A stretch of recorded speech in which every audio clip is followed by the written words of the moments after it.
여러분 안녕하세요. 지난 시간에 이어서 오늘도 배설에 대해서 공부해 보도록 하겠는데요. 지난 시간에 우리가 뭘 배웠냐면 대변과 오줌의 차이점, 그리고 콩팥의 구조, 그 중에서 네프론에 대해서 지난 시간에 공부를 해봤습니다. 여러분 다 기억나시죠? 오줌은 노폐물이 몸 밖으로 나오는 것이고 대변은 우리 몸에 한 번도 들어오지 않았던 것이 그냥 몸 밖으로 배출되어 나가는 것이죠.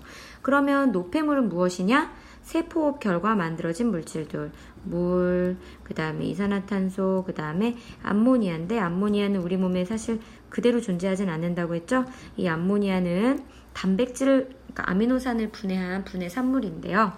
암모니아는 너무 독성이 강하기 때문에 이것은 어디로 가서, 간에 가서 무엇으로 바뀐다?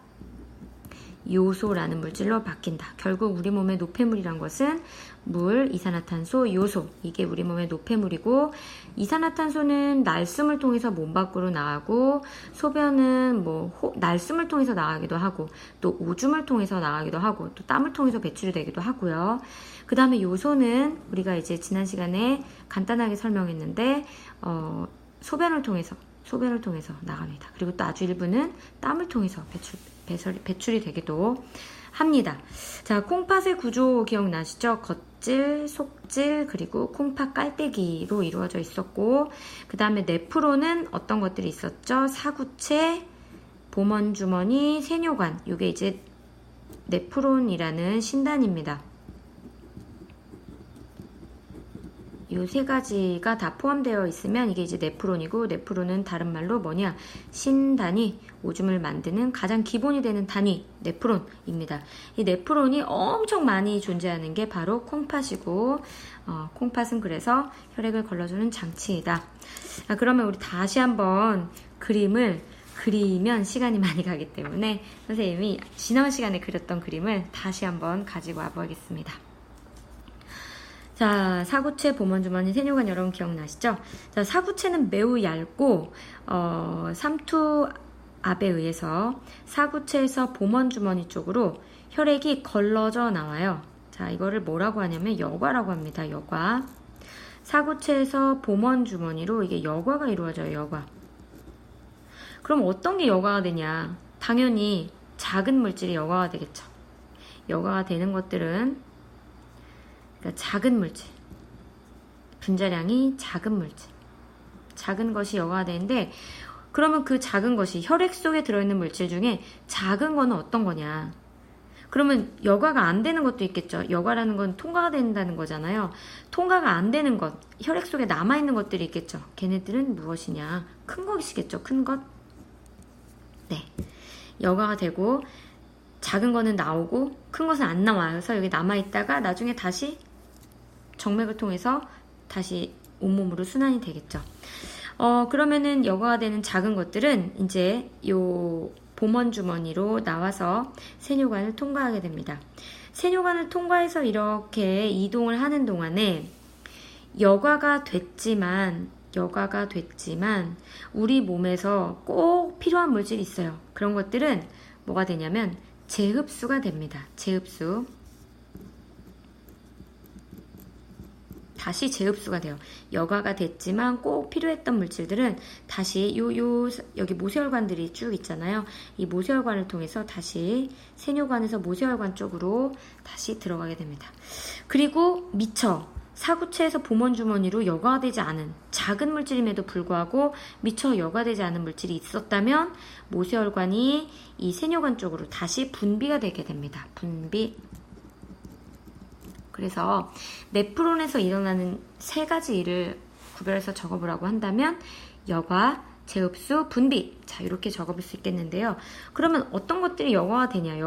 여과되는 물질, 작은 거. 자, 혈액 속에 존재하는 작은 물질 여러분 잘 말해보시면 됩니다. 어떤 게 작은 물질일까요? 예를 들면 포도당 통과됩니다. 그 다음에 아미노산 통과됩니다. 그 다음에 정말 이제 사실 이런 건 꼭 필요한데 몸 밖으로 지금 여과가 되려고 하고 있죠. 물. 그 다음에 노폐물, 요소. 그 다음에 또 뭐가 있을까요? 무기압류. 물속에 녹아서 나가선 안 되지만 통과가 됩니다. 무기염류. 이렇게 얘네들이 여과가 돼버려요. 통과되지 않는 거, 혈액 속에 존재하는 혈구. 그 다음에 혈장 속에 들어있었던 혈장 단백질. 혈장 단백질은 사실 면역에 중요한 역할을 하는데 걔네들은 크기가 크기 때문에 못 나가요. 자, 그래서 여과되지 않는 것, 그리고 여과되는 작은 것들. 자, 여러분 요거 꼭 기억해 두세요. 자, 여과가 돼서 보먼주머니를 통해서 세뇨관으로 왔어요. 그런데 얘네들이 다 여과가 돼버리면 우리는 아마 살이 안 찌고 말라버릴 거예요. 포도당, 아미노산, 무기염류, 얘네 너무 물, 그리고 우리 몸의 거의 65%가 물인데 얘네가 몸 밖으로 다 나와버리면 우리는 물이 되게 중요한데 물이 없으면 뭐 죽게 되겠죠. 그래서 얘네들을 그냥 버리지 않습니다. 다시 재흡수를 해요. 재흡수 어디에서 어디로? 세뇨관에서 모세혈관 쪽으로 다시 재흡수가 일어납니다. 그러면 재흡수가 일어나는 그 물질은 어떤 것들이 재흡수가 될까요? 포도당, 아미노산, 그 다음에 물, 꼭 필요했던 물, 그 다음에 무기염류, 얘네들은 다 재흡수를 해요. 그리고 일부 무기염류는 또 뭐 분비가 되게 필요 없으면 버리기도 하겠죠. 근데 필요하면은 다시 재흡수합니다. 재흡수를 하고. 자, 그러면 분비. 미처 여과되지 않았지만 모세혈관에 남아있다가 모세혈관에서 세뇨관 쪽으로, 재흡수랑은 좀 반대 방향이죠. 모세혈관에서 세뇨관 쪽으로 분비가 되는 물질이 있다면 이제 뭐 필요 없는 물, 그 다음에 뭐 무기염류 이런 것들이겠죠. 얘네들은 다시 분비가 됩니다. 그래서 결국 배설한다는 의미는 뭐냐? 배설, 혈액을 여과시켜서 필요 없는 걸 버리고 필요한 거는 재흡수하고 이 과정인데요. 이 과정을 통해서 어떠한 효과를 얻을 수가 있냐면 노폐물을 배설을 통해서 노폐물을 우리 몸으로 배출할 수 있고요. 그 다음에 체액의 농도를 유지할 수가 있어요. 체액의 농도를 유지한다는 건 뭐냐면 우리 몸의 항상성을 유지할 수 있다는 거예요. 우리 몸을 항상 일정한 상태로 유지할 수 있다는 거죠. 너무 몸이 짜요. 그러면 물을 재흡수해서 농도를 맞추고 너무 몸이 묽어졌어요. 그러면 물을 많이 배출해서 우리 몸의 농도를 일정하게 유지시켜주는 거죠. 뭐 무기염류, 나트륨 같은 것도 마찬가지입니다. 너무 나트륨이 많아요? 몸 밖으로 내보내야죠. 너무 나트륨이 없어요? 그러면 일부 나트륨 몸으로 재흡수해야죠. 자, 이게 이제 배설의 의미입니다. 배설을 하는 그 이유가 뭐냐? 노폐물을 몸 밖으로 내보내고 체액의 농도를 일정하게 유지해서 결국 뭘 얻으려고 그래? 항상성을 유지하기 위해서예요. 자, 이제 전체적인 그 틀 안에서 이와 같이 여과되고 재흡수되고 분비되는 거. 여러분, 이 과정 이해되시나요? 예, 이 과정을 이해했으면 문제를 하나 풀어보겠습니다. 교과서에 있는 문제인데요. 지난 시간에 배운 내용이긴 한데 요거 한번 풀어볼까요? 세포에서 단백질이 분해되어 생긴 암모니아는 간에서 어떤 물질로 바뀐다 그랬죠? 요소. 가나다의 명칭 가, 콩팥, 나, 오줌관, 다, 방광. 그 다음 네프론은 세 가지로 이루어져 있죠? 뭐였죠? 사구체, 보먼주머니, 세뇨관. 콩팥에는 네프론이 무수히 많은데 왜 그럴까요? 네, 오줌을 빨리 효과적으로 만들기 위해서겠죠. 자, 뒷장에 보시면 이제 이런 것들이 나오는데 이 문제를 한번 풀어볼게요. 건강한 사람입니다. 건강한 사람. 혈장, 여과액, 오줌에 들어있는 여러 가지 물질의 농도를 조사를 했는데 간하다가 비어 있어요. 써보래요. 자, 혈장은 이제 그 모세혈관 속에 들어있는 액체 성분이죠. 그러면은 요소가 이만큼, 포도당, 물, 단백질이 이만큼 녹아 있었대요. 여과액은 뭘까요? 여과액은 사구체에서 보먼주머니로 내려온 여과된 물질, 작은 물질들이죠. 요소 다 내려왔고요. 포도당 다 내려왔고 물도 다 내려왔습니다. 단백질 내려올까 안 내려올까요? 단백질은 안 내려옵니다. 그러니까 나는 0이 될 거예요. 단백질이 내려오면 문제가 있는 거예요. 지금 사구체가 뭐 뚫렸다든지.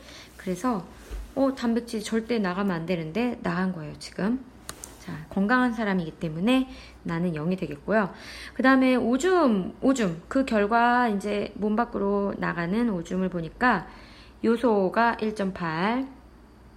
그 다음에 포도당은 몸 밖으로 나가면 돼요, 안 돼요? 안 되죠. 왜 안 나가죠? 재흡수된다 그랬죠. 어디에서 어디로? 네, 그 세뇨관에서 모세혈관 쪽으로 재흡수되니까 오줌 속에 포도당은 없어야 됩니다. 재흡수가 잘 안 됐다. 그러면 이것도 콩팥에 문제가 있는 거겠죠. 자, 오줌, 단백질은 오줌 속에 있나요, 없나요? 없습니다. 왜 없는 거죠? 아예 여과조차 되지 않았어요. 그래서 여러분 이 과정 이해하시고요. 그 다음에 네프론에서 오줌이 생성되는 3가지 과정. 여과, 재흡수, 분비. 자, 혈액 성분 중 사구체에서 봄원 주머니를 이동하는 물질을 모두 쓰래요. 어떤 게 이동한다 그랬죠? 작은 물질. 이동하는 것을 우리 뭐라고 하죠? 여과되는 물질. 단백질, 여과 안 돼요. 왜? 커서. 포도당 여과되고, 아미노산 여과되고, 적혈구 여과 안 돼요. 요소 여과됩니다. 물 여과되고, 무기염류 여과됩니다. 답은 니은, 디귿, 미음, 비읍, 시옷입니다. 그러면 단백질이나 적혈구가 오줌으로 여과되어서 몸 밖으로 오줌으로 나오게 된다면 단백뇨, 혈뇨가 되겠죠. 오줌이 빨개요. 그리고 오줌 속에 단백질이 있어요. 이런 사람들은 아픈 그 콩팥에 문제가 있는 사람들이죠. 여러분 소변을 봤는데 단백질은 이제 보이지 않으니까 그 검사하는 걸로는 알 수 있지만 눈으로 봐서는 알 수 없고, 적혈구는 알 수 있죠. 빨갛기 때문에 소변을 봤는데 빨개. 병원에 가야 되겠죠. 예, 오늘은 오줌 생성 과정에 대해서 공부해봤습니다. 다음 시간부터는 자극과 반응 나갈 거예요. 여러분 감각기관 눈에 대해서 한번 7단원 미리 공부해보면 좋을 것 같아요. 우리 다음 시간에 다시 만나요.